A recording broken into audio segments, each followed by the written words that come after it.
रावणाला मारणारा राम नव्हता, तर त्याचा स्वतःचा सक्का भाऊ होता. कारण त्यानं रस्ता दाखवला की की रावण कुठं आहे काय नाही, त्याच्यामुळं रावणाला मारण्यात आलं. तसंच आरक्षण संपवण्यासाठी हे ब्राह्मण हे मनुवादी लोक नव्हते, तर संपवण्यासाठी व ते रस्ता दाखवण्याचे काम हे आपल्याच लोकांनी केले. ठीक आहे, जे SC समाजमध्ये होते त्यांनीच दाखवला रस्ता. तर यांची प्लॅनिंग कशी आहे?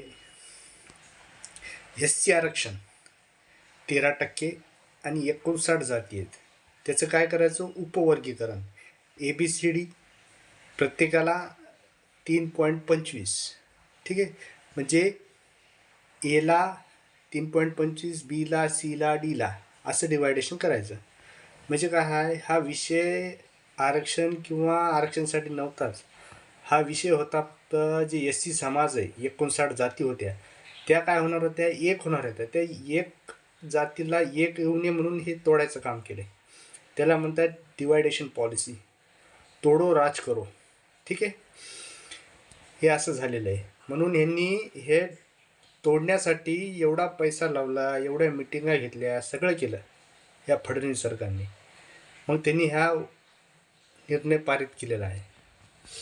नवीन रूल काय सांगते मग? SC ST OBC हे रिझर्व्ह कॅटेगरी आहेत, ह्यांना काय करायचं? आता जनरलमध्ये जाऊ द्यायचं नाही. हे नवीन नियम आहे. कोर्टात त्याची केस चालू आहे की तुम्हाला रिझर्वेशन आहे, तुम्ही ओपनमध्ये कसं काय जाता. हे नियम त्यांनी पारित करणार आहेत. ठीक आहे. नंतर सांगतो EWS आरक्षण काय आहे की 8 लाखपर्यंत सूट, म्हणजे महिन्याला 50,000 रुपये बी कमवत असेल त्याला सूट आहे EWS आरक्षणामध्ये. आणि असे कार्यकर्ते येणार SC ST OBC हे सोडून सगळा समाज येणार त्याच्यात. मला सांगा, SC ST OBC मध्ये जेवढे समाज होता ते कटलेला आहे ह्याच्यामध्येच, बाकीचा समाज कोण उरला आहे?